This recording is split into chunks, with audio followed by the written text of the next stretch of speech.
That's everyone. So that's coming off the back of the 1-1 result at the Etihad Stadium tonight, and it was a mad game, wasn't it? You were watching it was very, very much like end to end. It was a mad game. It was a very good game for the neutrals, but obviously Liverpool perspective, that was disappointing. I like to say at least, from what we done in the game, it was both teams had the chances, but like Liverpool at the end of it, like when it got to 1-0, I'll talk about it later on. But we should have obviously capitalised, and that's the main frustration that's come out of this game. It's 2 points dropped. Like that's even though like we do come to the big boys, and we do usually get a result, but the Etihad's a very tough place to come, and for any team. But the form that we've shown against the big teams, you would have expected it. But coming out of it at the end of it, it could be seen as a good point, a 0.1, 2 point loss. I don't know. It depends what side you're coming from. Like I don't like obviously we're all from one side, Liverpool, but it's like it's what everyone's looking at it different. I've spoke to a couple of people now, and it's like yeah, good point, but like I think overall, like both sides will be happy with it. Like in the overall like view of the game, even City fans as well. That's coming into it. They would have known that we've got a clear track. Sorry about that. Clear track record against the big boys, and we've won the last four games against City over the last 2 seasons. But this is the first draw. So coming into it, I was expecting a good fight, and we didn't. We got a very good fight. The players give everything. First 10 minutes were a bit cagey. City, obviously home team, they grow into a game. It's a lot easier for them. The fans expect them to come out and give us a game. But like it was only until the 51st minute that Liverpool got the first goal.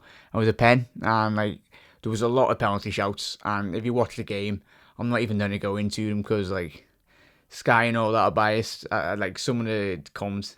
I was watching the United match as well early on in the day, and the Spurs match, and there was some like decisions in both of those games, and you're like, what are the referees doing?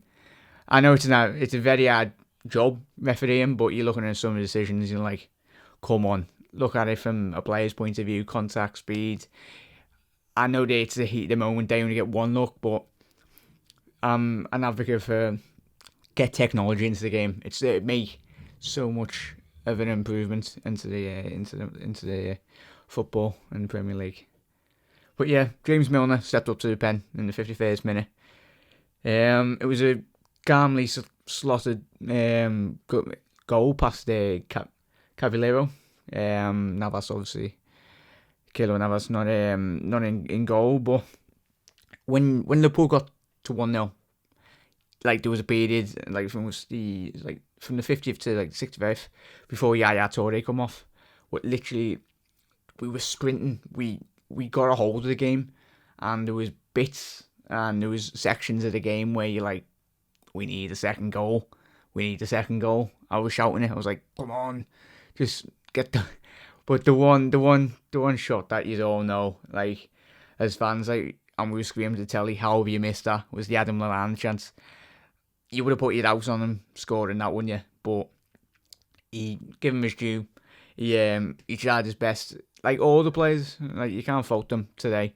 They run the legs out and run the hearts out, which is you can't ask for any more. But like Lallana, that chance, like I showed up in a minute. Like it's you need to put them away. Like big games like that, like even if it was against Burnley or Stoke, you need to take. That's the difference between Chelsea winning the league and like even big teams winning European competitions and getting to semi-finals, FA Cups, Carling Cups, whatever. You need to take the chances when the chances come.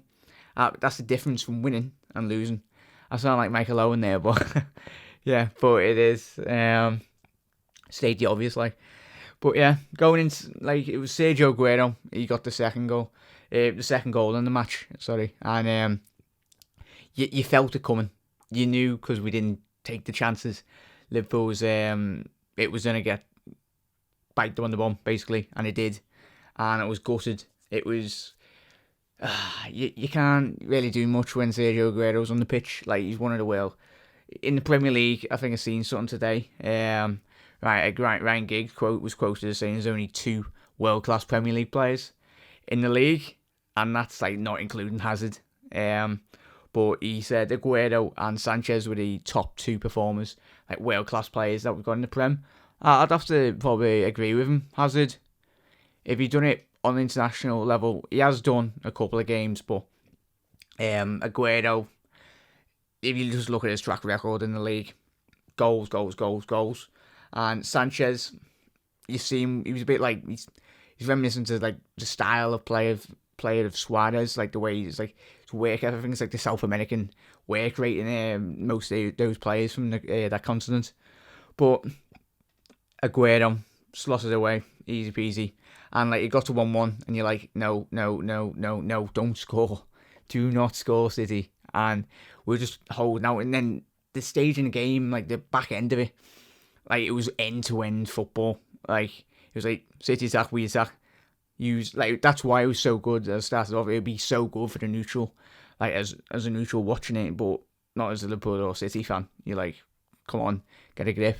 Like get the ball on the ground and just start and getting the first 1, 2, 3 passes together. Like it was cagey as anything. But looking at the possession, City, obviously Pep Guardiola and Klopp likes to, they both like to have possession as managers, but City had 60% and Liverpool in the whole game had 40% shots. It was level, 13-13 shots. Shots on target, City had 3 and we had 4 on target. Corners was 9 for City and 8 for Liverpool. It's like there's another thing as well. Like West Brom are the league's highest set piece goal scorers off corners. I think they scored 14 or something. It was around there. And I just wish we could score a lot more on corners. I said it in my last podcast. If we had the Sammy Hippier back in the team, but like we just seem to get like it's such a crucial part in football. Set pieces and corners. They make up like half the game. If you get some corners, you need to take them. But yeah, they had 9 corners. Looking at the league table, I'll get that up in a second. There we go. Yeah, so we got Chelsea, obviously running away with the league. I don't think anyone's going to chase them. I think Spurs are, how many points are they behind? Yeah, 10 points behind Chelsea with the same games played. Both on 28. City are on 28 now. They've got 57. And Liverpool, we played a game more than the first place, second place and third place teams. So they've got a game in hand on us. That's why it was so important for me to win. Like even though we'd be games in hand, we've got the points in the bag, and essentially. So United, they've got two games in hand on us, 27. They're on 52 points. I was hoping they dropped some points today, but clearly didn't. Arsenal, everyone sees what's happening to Arsenal. They're on 27 as well. We have got like 2 more games under them. So we're looking at Man United and Arsenal, what they do really. Everton have played 29, but I doubt they're gonna get into the top 4. But yeah. So it's between top 4 is obviously between Liverpool, United, and Arsenal. City, like I can't see their form slipping. Tottenham and Chelsea, I'd say they're nailed on top 3. But we would have moved ahead of City today if we'd have won, even though we would have had 2 games in hand on them. But that's why, as I mentioned, it's frustrating. But it's finished 1-1. You've got to look at it as a good point in the end of the day. But you've got to take it into the next game, which is the Manchester Derby, the Merseyside Derby. It always is a crack at that one. After what happened to them last season at Anfield, that was good. Yes, mostly has been at Anfield, but like obviously we won 1-0 at Goodison. But I'll talk about that. It's an international break anyway, so I get a podcast coming up in a couple of times in the international break. Talk about transfers and anything sports related, like footy and all that.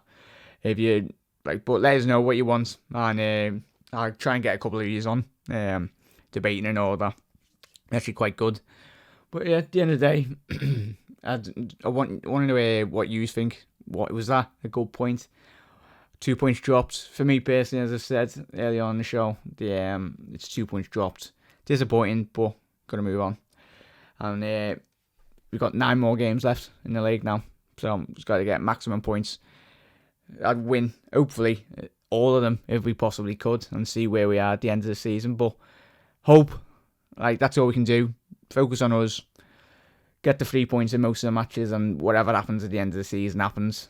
I'll bring out another show on potential, how much of a significance the top 4 will have to play at the end of the season and where we go from that. But hopefully you'd enjoyed the match and everything. It was a quality game to watch, wasn't it? But I love and leave you. And thank you very much for listening.